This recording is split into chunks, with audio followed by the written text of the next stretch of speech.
Hi friends, Indian food కల్చర్కి ఒక special history ఉంది. At the same time Indian క్విజిన్ని అర్థం చేసుకోవడం చాలా క్లిష్టం. ఎందుకంటే పూర్వీకుల డైట్ ఎలా ఉండేదో క్లియర్గా ఎక్కడ లిఖితపూరిత ఆధారాలు లేవు.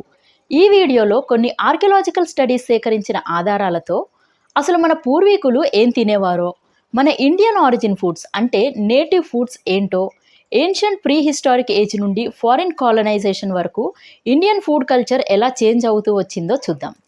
అండ్ వీడియో చివరిలో మన పూర్వీకుల ఫుడ్ హిస్టరీ నుండి మనం ఏం అడాప్ట్ చేసుకోవచ్చో, ఏం తినవచ్చో, ఏం నేర్చుకోవచ్చో, అండ్ అసలు వాళ్ళ ఫుడ్కి మన ఫుడ్కి డిఫరెన్సెస్ ఏంటో అనాలిసిస్ చేద్దాం.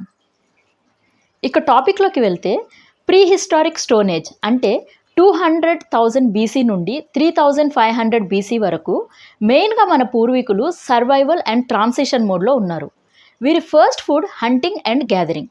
సో వీరు ప్యూర్గా వేటాడిన యానిమల్స్ని తినేవారు. అంటే వీరి ఫుడ్ వచ్చేసి రా యానిమల్ ఫుడ్ అని మనం అర్థం చేసుకోవచ్చు. Next Palaeolithic age 2,500 million BC to 10,000 BC. వీరు కూడా ప్రైమరీలీ మీట్నే కన్జ్యూమ్ చేసేవారు. బట్ పేలియోలిథిక్ ఏజ్లో మీట్ని ఫైర్తో కుక్ చేయడం, అంటే ఇప్పుడు మనం టిక్కాస్ లాగా ఫైర్ మీద కాల్చుకొని తింటాం కదా, అలా కాల్చుకొని తినేవారు. అగైన్ 1970స్లో సేమ్ డైట్ కాన్సెప్ట్తో పేలియో డైట్ని కొంతమంది ఫాలో అవ్వడం స్టార్ట్ చేశారు. బికాస్ యానిమల్ బేస్డ్ ఫుడ్ తినడం ద్వారా మానవుల్లో న్యూరల్ ఎక్స్పాన్షన్, బ్రెయిన్ సైజ్ పెరగడం and gastro intestinal tract size తగ్గుతుందని ఆంథ్రపాలజిస్ట్ నమ్ముతారు. Next pre historic Mesolithic age. ఈ టైంలో క్లైమేట్లో చేంజ్ స్టార్ట్ అయ్యి టెంపరేచర్ పెరగడం ద్వారా ఐస్ మెల్ట్ అయ్యి భూమి మీద వాటర్ సప్లై పెరిగింది. తద్వారా గడ్డి, మొక్కలు, ట్రీస్ పెరగడం స్టార్ట్ అయ్యింది. గ్రాడ్యువల్లీ గడ్డి తిని జీవించే జీవులు లైక్ గోట్, షీప్, క్యాటిల్ వృద్ధి చెందడం మొదలైంది.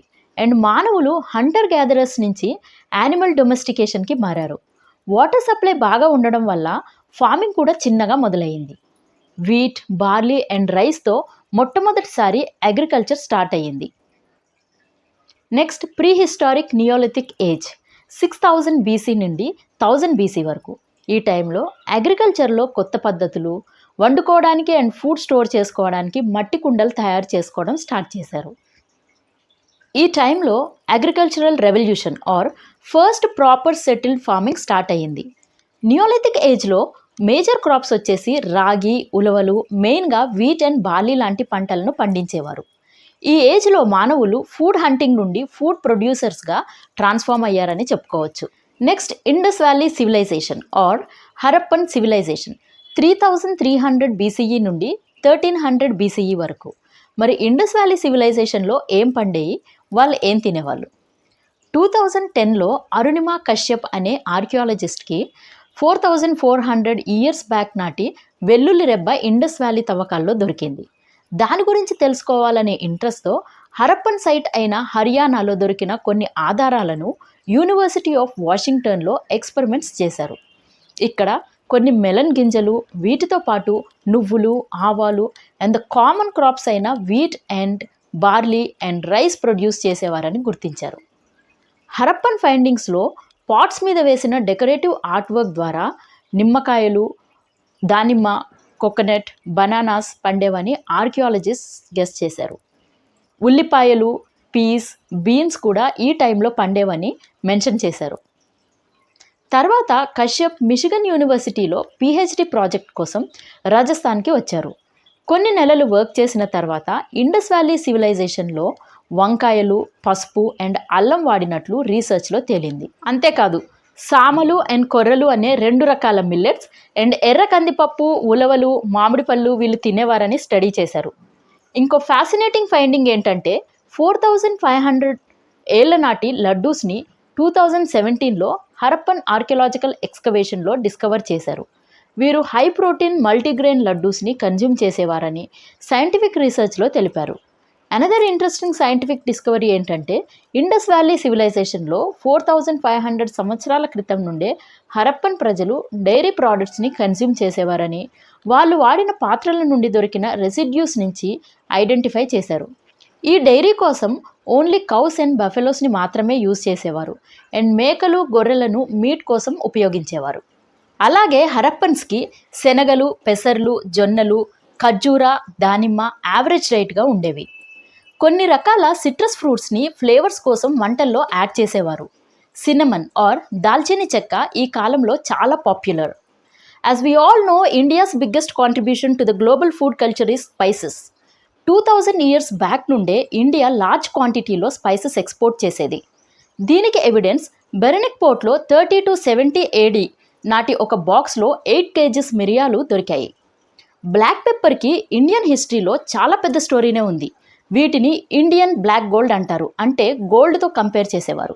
ఈ ఫుడ్ కోసం ఒకానొకప్పుడు ఇండియాలో కొన్ని నౌకలు దిగాయి అండ్ వీటి కోసం రాజ్యాలు యుద్ధాలు చేసుకున్నాయి. 1200 BCలో వీటిని ఈజిప్ట్కి ట్రేడ్ చేశారు.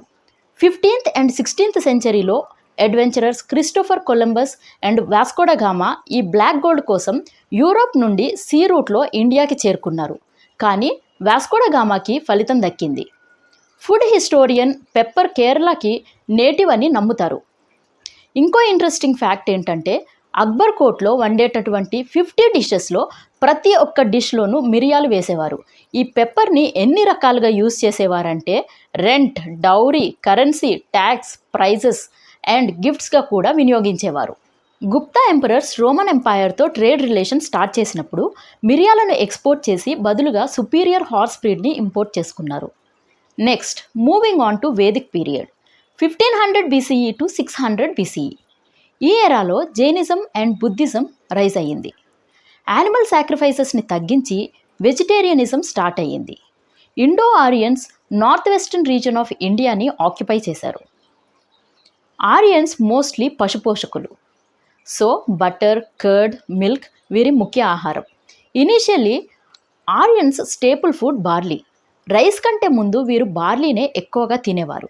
ఇప్పుడు మనందరికీ తెలిసిన మాల్పువా బార్లీ పిండితోనే తయారు చేసేవారు. ఆల్సో ఇప్పుడు మనం వాడే సత్తు బార్లీ గింజలతో తయారు చేసే సత్తు నుండి వచ్చింది. బార్లీని మిల్క్తో బాయిల్ చేసిన దానిని ఒడానా అని, పెరుగుతో కలిపి చేసే రెసిపీని కరంబా అని అంటారు. మీట్ని అకేషన్స్ అండ్ రిలీజియస్ రిచువల్స్కి మాత్రమే తినేవారు. మటన్, జింక మాంసం, పోర్క్ని ఫ్రూట్ జ్యూసెస్లో కుక్ చేసేవారు. నువ్వులు, టర్మరిక్, పెప్పర్ అండ్ మస్టర్డ్ సీడ్స్ని ఫ్లేవరింగ్కి వాడేవారు. రాగి ఆర్ ఫింగర్ మిల్లెట్తో మారువా అనే డ్రింక్ తయారు చేసేవారు. ఈస్టర్న్ హిమాలయాస్లో ఫ్లై అగారిక్ అనే మష్రూమ్స్ని తినేవారు. ఇంకా అటుకులు, మురుమురాలు, రైస్ అండ్ మిల్క్తో చేసిన పాయసం, చిత్రాన్నం, మినపవడాస్ లాంటివి ఈ టైంలోనే ఇంట్రడ్యూస్ చేశారు. Milk products like ghee, curd, paneer and butter milk చాలా పాపులర్. మిల్క్ని డ్రై చేసి పౌడర్ చేసి స్టోర్ చేసుకొని కావలసినప్పుడు హాట్ వాటర్లో కలిపి తాగేవారు. ఆరియన్స్ మాత్రం ఫ్రైయింగ్కి గీనే వాడేవారు అండ్ కామన్ పీపుల్ నువ్వులు, కొబ్బరి అండ్ మస్టర్డ్ ఆయిల్ యూజ్ చేసేవారు. నదీ తీరాల్లో pumpkin, grapes, bottle gourd, cucumber, sugar cane, bitter gourd and దుంపలు, పాలకూర లాంటి వాటిని సాగు చేసేవారు. ఫ్రూట్స్లో jamun, mango, coconut, banana, dates, jackfruit, anjeer, oranges, ఉసిరికాయను కూడా తినేవారు. ఇంకా most famous Indian spices like turmeric, పిప్పలి, ఇంగువ, జీలకర్ర, జింజర్, క్లోవ్, వినిగర్ వాడేవారు. సవర్ వినిగర్ని హనీ, షుగర్, జాక్ ఫ్రూట్తో తయారు చేసేవారు. అంటే ఇప్పుడు మనం వాడే యాపిల్ సైడర్ వెనిగర్ లాగా. ఇంకో సవర్డ్ మెటీరియల్ అంటే పులియబెట్టి తినే ఫేమస్ ఫుడ్ ఏంటంటే రైస్ నుండి తీసిన గంజిని ఓవర్ నైట్ ఫర్మెంట్ చేసి spices like pepper, salt add చేసి మార్నింగ్ డ్రింక్గా తాగేవారు. ఇక్కడ ముఖ్యంగా టర్మరిక్ గురించి మాట్లాడుకోవాలి. ఈ టైంలో టర్మరిక్ని న్యాచురల్ హీలింగ్ ఆయుర్వేదిక్ మెడిసిన్గా గుర్తించారు. దీన్ని ఏ రేంజ్లో వాడేవారంటే సర్వరోగ నివారణిగా నమ్మేవారు. కంజెషన్, గాయాలు, skin allergies, small pox, chicken pox, మచ్చలు ఒకటేంటి అన్ని రోగాల్ని ఒక పసుపుతో జయించవచ్చు అని నమ్మేవారు. దీనిని గోల్డెన్ స్పైస్ అనేవారు. ఇండియాలో పండే పసుపులో హై కర్క్యూమిన్ కంటెంట్ ఉండడం వల్ల వరల్డ్స్ బెస్ట్ క్వాలిటీ టర్మరిక్గా గుర్తించారు. ప్రపంచంలో కేవలం ఇండియా నుండే 80% టర్మరిక్ ఎక్స్పోర్ట్ అవుతుంది. ఫైనల్లీ ముఘల్ శకం 700 AD నుండి మొదలైంది. వీరి రాకతో ఇండియాలో వంటకాల వరద స్టార్ట్ అయ్యింది. ఆఫ్ఘనిస్తాన్ నుండి నాన్స్, ఫిష్ అండ్ ష్రింప్స్తో చేసిన కోఫ్తాస్ అండ్ స్వీట్స్లో జలేబీస్, ఫిర్నీస్ లాంటి రెసిపీస్ని ఇండియాలో ఇంట్రడ్యూస్ చేశారు. అప్పటి వరకు అసలు ఇండియన్ కిచెన్స్లో వాడినటువంటి టొమాటోస్, పొటాటోస్, మిరపకాయలు వాడకంలోకి వచ్చాయి. Beef, chicken, duck, rabbit, pigeon మీట్స్ని ముఘల్స్ ఇంట్రడ్యూస్ చేశారు. ముఘల్స్ టైంలో రైస్ బాగా పాపులర్ అయ్యింది. రైస్తో చేసిన కిచిడి జహంగీర్ టైంలో అండ్ ఔరంగజేబ్ టైంలో బిర్యానీస్, మిర్చి సాలన్ బాగా పాపులర్ అయ్యాయి. Mughals and Europeans, Dutch, British ఇలా ఒకరి తర్వాత ఒకరు ఇండస్ట్రియలైజేషన్ కోసం వచ్చి డిఫరెంట్ ఫుడ్ కల్చర్స్ని ఇండియాలో ఇంట్రడ్యూస్ చేశారు. కాలనైజేషన్ తర్వాత ఇప్పుడు మనం తినే డైవర్సిఫైడ్ ఫుడ్ అనే మోడర్న్ ఇండియన్ కుజిన్ ఏర్పడింది. కాలనైజేషన్ తర్వాత వెస్ట్రన్ మెడిసిన్, ఫుడ్ అండ్ టెక్నాలజీతో కంట్రీ ఇంప్రూవ్ అయ్యిందని ఒక నమ్మకం. కానీ వారి ఆహార అలవాట్లతో ఇక్కడి వారి ఆరోగ్యం మొత్తానికి క్షీణించింది. మరి మన ఆరోగ్యం ఇలా క్షీణించడానికి కారణం ఏంటి? చాలా రీజన్స్ ఉన్నప్పటికీ డైట్ మాత్రం ప్రధాన కారణమని చెప్పొచ్చు. ఎందుకంటే ఇప్పటి డైట్లో క్వాలిటీ లేదు. ఇప్పట్లా అప్పుడు రకరకాల డైట్స్ వాళ్ళు ఫాలో అయ్యేవారు కాదు. కామన్గా ఏం తినేవారంటే fresh seafood and meat, organic dairy, chemical free fruits and vegetables, fermented foods, ancient grains, unrefined oils and animal fats. On the other hand మనం ఏం తింటున్నాం? Sugar high foods, synthetic oils, preservatives, artificial flavours, colours, sweeteners, low fat and protein and genetically modified foods. ఇక్కడ ancestors లాగా తినడం అంటే వాళ్ళు ఏం తిన్నారు అనే దాని మీద కాన్సన్ట్రేట్ చేయడం కంటే వాళ్ళు ఏం తినేవారు కాదో ఆలోచించాలి. ఈ రోజుల్లో కొంతమందికి కొన్ని విషయాలు తెలీదు. ఫర్ ఎగ్జాంపుల్, ప్లాంట్స్లో anti nutrients like lectins, oxalates, phytates, goitrogens and glutens లాంటివి ఉంటాయి. ఇవి వెజిటేబుల్స్, గ్రెయిన్స్, సీడ్స్లో ఉండే న్యూట్రియంట్స్ని అబ్జార్బ్ చేసుకోకుండా అడ్డుపడతాయి. మరి మన యాన్సిస్టర్స్కి ఈ ఫుడ్లోని యాంటీ న్యూట్రియంట్స్ని ఎలా రిమూవ్ చేయాలో లేదా ఎలా రెడ్యూస్ చేయాలో ప్రాపర్ ఫుడ్ ప్రిపరేషన్ టెక్నిక్స్ బాగా తెలుసు. ఏ ఫుడ్ని ఎలా తినాలో మన యాన్సిస్టర్స్కి బాగా తెలుసు. అంటే fermenting, soaking, grinding, freezing, drying అనే డిఫరెంట్ వేస్లో డిఫరెంట్ ఫుడ్స్లోని హార్మ్ఫుల్ యాంటీ న్యూట్రియంట్స్ని తొలగించి న్యూట్రిషన్ డెఫిషియన్సీని ఓవర్కమ్ చేసేవారు. సో ఈ వీడియో కంక్లూజన్ ఏంటంటే main principle of ancestors food is very simple. Point number 1, eat local. అంటే ఫుడ్ కొనే ప్రతిసారి మనల్ని మనం ఒక క్వశ్చన్ వేసుకోవాలి. ఈ ఫుడ్ ఎవరి నుండి అండ్ ఎక్కడి నుండి వచ్చింది? ఫార్మర్స్ నుండా లేక పెద్ద సంస్థల నుండా? ఎవరు పండించారు, ఎలా పండించారు? Point number 2, eating environmentally sustainable. అంటే వెజిటబుల్స్ కెమికల్స్ లేకుండా అండ్ మీట్కి ఇంజెక్షన్స్ ఆర్ స్టెరాయిడ్స్ లేకుండా పెంచబడినవి చూస్ చేసుకోవాలి. Point number 3, eating seasonal. అంటే local Rythu Bazar are local vegetables మార్కెట్లో అయితే ఓన్లీ సీజనల్ ఫుడ్స్ దొరుకుతాయి. అదే సూపర్ మార్కెట్స్లో అయితే అన్ని సీజన్స్లో అన్నీ అవైలబుల్గా ఉంటాయి. సీజనల్ ఫుడ్స్ అయితే ఫ్రెష్గా, న్యూట్రిషనల్ వాల్యూస్ లాస్ అవ్వకుండా ఉంటాయి. Point number 4, simplify your food. No need to complicate it guys. అంటే యాన్సిస్టర్స్ వాళ్ళ డైరెక్ట్ ఎన్విరాన్మెంట్ ఏదైతే ప్రొవైడ్ చేసిందో అదే తినేవారు. మీట్ ప్రైమరీ కన్సంప్షన్ అయితే వీరు నేచర్లో సంచరిస్తూ డిఫరెంట్ టైప్స్ ఆఫ్ హర్బ్స్, ఫ్రూట్స్ని స్నాకింగ్ చేసేవారు. అంటే eating as close as possible to nature. Seasonal foods తినడం వల్ల ఒక సీజన్ రాకముందే ఆ సీజన్ని తట్టుకోవడానికి బాడీకి కావాల్సిన న్యూట్రియంట్స్తో నెక్స్ట్ సీజన్కి ప్రిపేర్ అయ్యేవారు. ఇప్పటికీ బ్లూ జోన్ ప్రజలు యాన్సిస్టర్స్ ఫుడ్ కల్చర్ని ఇంకా ఫాలో అవుతూ హెల్దీగా 100 years ఎలా జీవిస్తున్నారో డీటెయిల్ వీడియో చేశాను. డిస్క్రిప్షన్లోని లింక్ క్లిక్ చేసి చూడండి. ఇండియన్ నేటివ్ ఫుడ్స్ గురించి అవగాహన మనందరికీ చాలా అవసరం. సో ఈ వీడియోని మీ ఫ్రెండ్స్ అండ్ ఫ్యామిలీ మెంబర్స్కి ఫార్వర్డ్ చేయండి. అలాగే న్యూట్రిషన్ అండ్ హెల్త్ ఇన్ఫర్మేషన్ కోసం ఛానల్కి సబ్స్క్రైబ్ చేయండి. Thank you.